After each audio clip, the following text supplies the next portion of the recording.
Well, it's like your rotor's on the ground.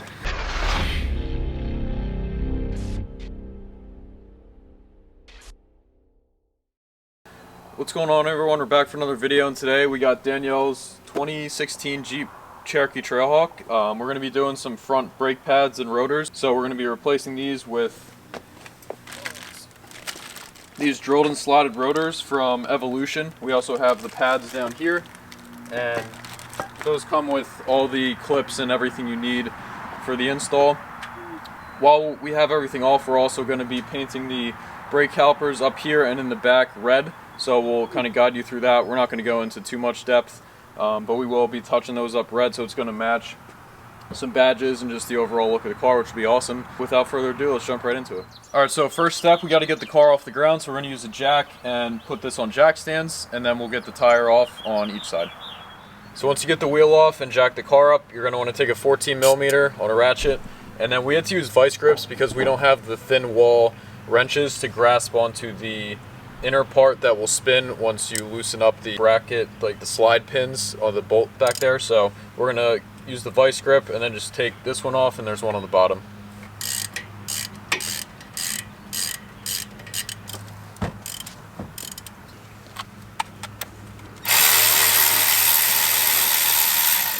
So once you get these two bolts out, put them aside, and you're just gonna wedge this out. You might need a screwdriver or a pry bar, but this kind of comes out somewhat easily.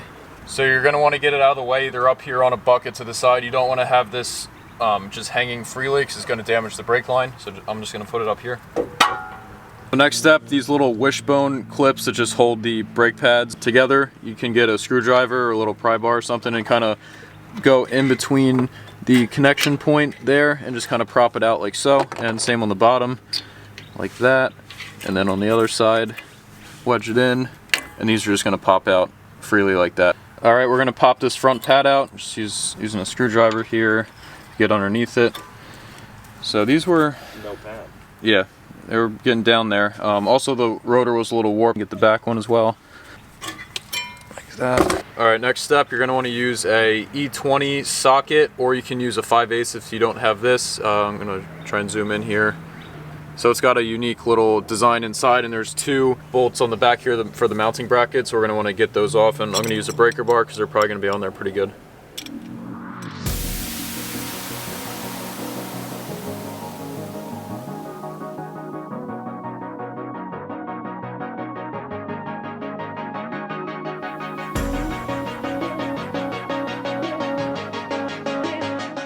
So once you get the caliper off and all that up to the side here, you're going to want to get a 5mm Allen key, and right here you're going to want to pop this loose. If you can't pop it loose, you can drill it out. Right now it's kind of just holding this rotor, but this rotor's gone completely. It's all rusted out. So luckily I was able to spin this, and we'll just take that out now, and it looks like that.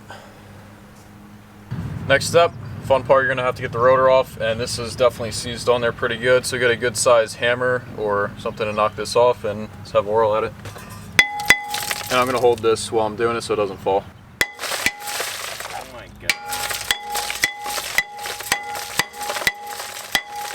god. Rain and rust. Huh? Eat it like you put me in it. Whack that shit.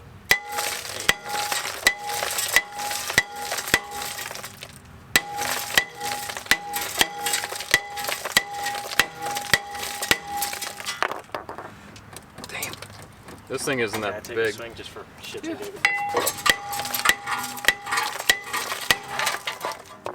An awesome color. That's how you do it, boys and girls. Well, it's like your rotor's on the ground. So, hi guys. So I just chimed in for a second. As you can see, this was the inside pad or the back.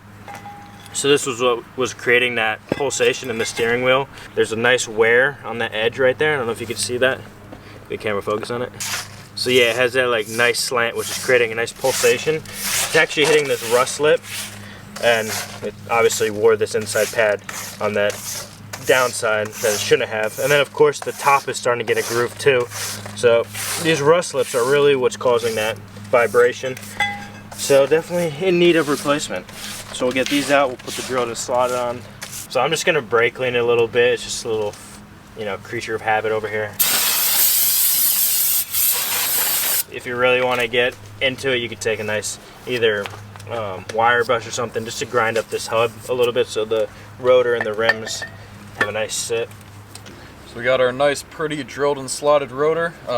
They label it for you as well, front driver's side, so we're going to put that on like so, and you can reuse the little alignment Allen key here. So just find that open threaded part and just thread that right in. So once you get the new pretty rotor on and you got that alignment Allen key in there, you're going to want to take the brake clean, and sometimes from the factory they come with like some grease or coating on it, so you just want to take that off like that. And then we're going to take the shims off next, and we'll get into that. Next step, you're going to take the caliper bracket and you're just going to want to pop these metal shims out. There's 4 of them, 2 up here and then 2 on the bottom, and I'm just going to use a screwdriver to assist me with that process. Next step, you're going to want to take the supplied metal shims, and before you put those on, you're going to want to take a wire brush or anything that has a rough surface to it and scuff these connection points up pretty good so they fit snug. After that, there's going to be some possibly shavings in that area, so you want to take your brake clean, spray each connection point down. After that, take the metal shim, pop it in, and then you're going to want to take the supplied grease packet and just put a little bit on each of the shim connection points. We'll do that now.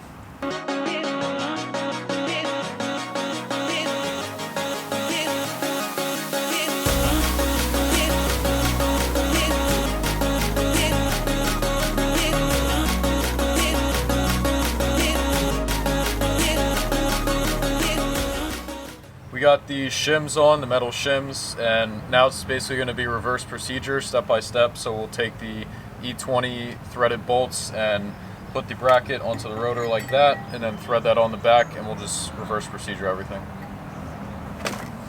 So we got the bracket on. Next step, use the supplied grease packet. You're just going to grease up the contact points, so you don't need much at all. A little bit there. A dab will do it. Yeah, dab will do. A little down there, and then just a few little pieces on the back of the pad here. Just to yeah, the piston will smear it in. Yeah. So brake pads are in, everything's tightened up. Now we're just going to reset these pistons. In reality, you could just push them, but there's so much pressure from that brake fluid. We're going to take our OEM brake caliper reset tool, and we're going to go piston by piston.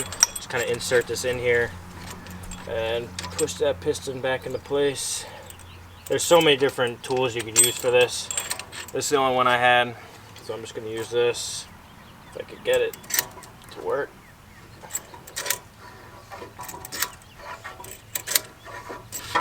Okay, I'll show you the finished result. That piston is pushed back in completely. This one is out, so I'm going to just pretty much redo that whole thing, and then when we're done, it's going to clean up a little bit. But I'll show you if you want to come up close. You could rent these at AutoZone. If you have this exact car, you're going to take the, that was in the right spot, the A bracket, and then you're obviously going to take the thread tool and just put those in there. Set her into place. Tighten it. So now you have the force of this pushing against that and that pushing against that, and you're just going to tighten it down. It's going to push that piston in. Okay, that's done. And then once we get in the car and press on the brakes, it's going to expand these out to apply pressure against the brake pads, which is just going to lock it in place. Now let me clean these up. Just clean it up a little bit. Now we're just going to make sure this wire is not kinked. Set her over the pads, and I'm going to apply some more grease. And it looks like this piston popped out, so I'm going to have to push that back in if I can do it with my hand. But yeah, I did. Okay. Now she sits right over. Push these slides back in. If I can get it. There we go. Now we're going to put these bolts back into the slides. Lock her in place. We're going to need the vice grips to hold that one side from spinning. I'm just going to get these in by hand. So everything's tightened. Caliper slide pins, the bolts are in. Once she steps on the brake, it will compress that more, but everything's nice and tight. Now that this side is all done, we're going to go press on the brakes till they're nice and firm, so you follow me. Alright, since we got it on jack stands, it's a little sketch, we're not going to sit in it, but we're just going to press on the brakes a few times so they're nice and loose now. Let it come back. Oh, now it tightened up. Yeah. Press on it like 5 times or so until they're nice and firm. So now pretty firm. Yeah. So now the piston compressed it. It's all working as one, and obviously when you drive it, the firmness will go away a little bit, and it will act as normal. Now we're gonna paint these calipers. We're gonna do on the car. Yes, we could have did it off the car. We could have painted the bracket off, but we don't want to disconnect the brake line and have to bleed the system because air is gonna get in. So we want to do all one even coat as one, rather than have the bracket be a couple coats different and it wouldn't match up properly. So we're gonna tape it off. We're gonna sand down the Nice Mustang. So we're gonna sand it down. We got a gritty sandpaper here at P40. We're gonna brake clean it. We're gonna pretty much just clean it all up and then just paint right over. We're gonna tape off the rotors because they're nice and neat, and we're gonna tape off all the strut arms, put cardboard, and we have some plastic bags which you could do just makeshift with shit around in the house and whatnot. All right, guys. So on the driver's side here, we got some plastic bags and cardboard kind of shoved in near the brake rotor and all that, so the red paint doesn't get on the rotor or anything like that. So we're gonna go on our first coat here. We got some red caliper paint. It's 900 degrees Fahrenheit, drum and rotor chemical resistant, so this stuff should be pretty good. And we already sanded down the area we're gonna paint, and then we brake cleaned everything, so it's good to go here.